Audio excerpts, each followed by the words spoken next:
हमने पूरी तरह से उसको रिवर्स कर दिया।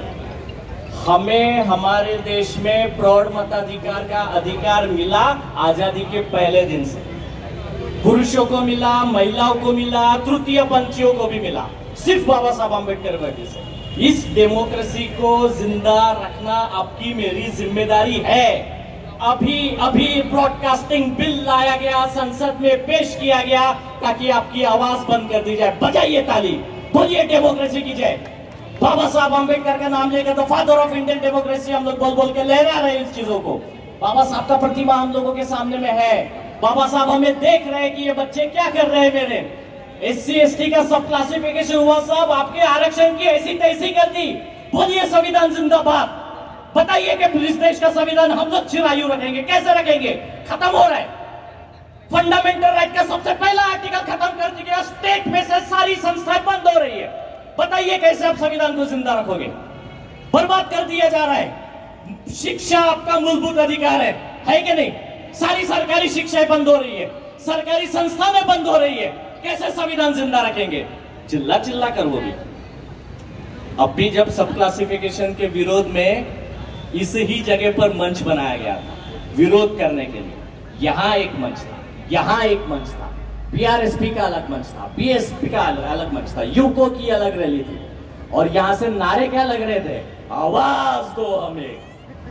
यहीं पे 10 टुकड़े थे, यहां इस चौक पे यहीं पर मंच लगा हुआ था और यहां बात हो रही थी आवाज दो हमें एक है। बाबा साहब का मजाक उड़ाने के लिए आए हो यहां? ये बात करेंगे हम लोग बाबा साहब की प्रतिमा के सामने में, बोलेंगे बाबा तेरी जय जयकार हो जब तक सूरज चांद रहेगा। जिस रमाई के बारे में हम लोग बार बार बोलते हैं, नांदन उनके सैक्रिफाइस का हम लोग बार बार उल्लेख करते हैं, 4 बच्चे गवाए गए हैं। गंभीरता को समझिए, विचार भी करोगे तो आंखों से पानी आएगा।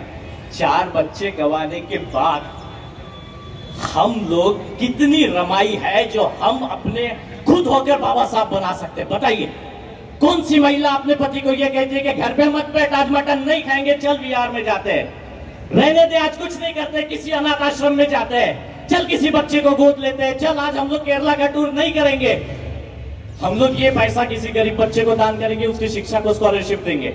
कितनी रमाई है जो बाबा साहब खड़ा कर सकती है? कितने बाबा साहब है जो बोलेंगे रमाई को कि नहीं, हम लोग नहीं जाएंगे हनीमून पे, हम लोग जाएंगे किसी अनाथ आश्रम में, हम लोग जाएंगे किसी बच्चे की स्कॉलरशिप की फीस हम लोग दे देंगे। सिर्फ बातें करने से कुछ नहीं होता साहब, हम लोग यही कर रहे हैं। आप समझने का कोशिश करिए। डॉक्टर बाबा साहब अंबेडकर अंतरराष्ट्रीय विमानतल नागपुर में है। उस विमानतल के बिल्कुल वो महत्वपूर्ण चौक पर परम पूज्य डॉक्टर हेडगेवार चौक है। कहां आंदोलन हुए थे?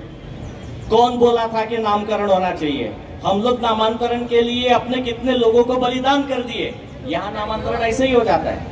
आंदोलन हुआ, कोई रैलियां हुई की हर 14 अप्रैल को बड़े बड़े डीजे लगाए जाते हैं, लाखों की संख्या में रैलियां निकाली जाती है, गले फाड़ फाड़ कर चिल्लाया जाता है, नाचा जाता है, नीले नीले झंडे लहराए जाते हैं आसमान में। हर जगह पर बोला जाता है कि बाबाचा दरारा जिथे जातील तिथे राहतील। हर जगह पर बोला जाता है। बताइए दरारा किधर है भाई?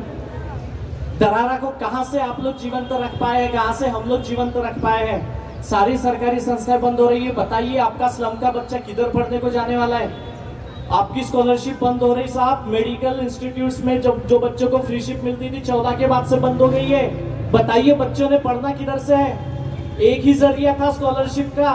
स्कॉलरशिप का फंड पूरी तरह से डाइवर्ट कर दिया गया। इंटरनेशनल लेबर ऑर्गेनाइजेशन का रिपोर्टर रिसेंट 83% यूथ इस देश के अनएम्प्लॉयड है। 46,000 करोड़ का प्रोविजन हुआ लाड़की बहन योजना के लिए। ये डेमोक्रेसी जिंदा रखेंगे? ऐसे लोगों को जिंदा क्यों? ऐसे लोगों को चुनकर आप लोग सरकारें बनाओगे और ये सरकारें बनने के बाद में फिर आप बोलोगे कि भाई बाबा साहब का डेमोक्रेसी हम लोग जिंदा रखेंगे, हम इस देश के संविधान को जिंदा रखेंगे। ऐसे रखेंगे जिंदा?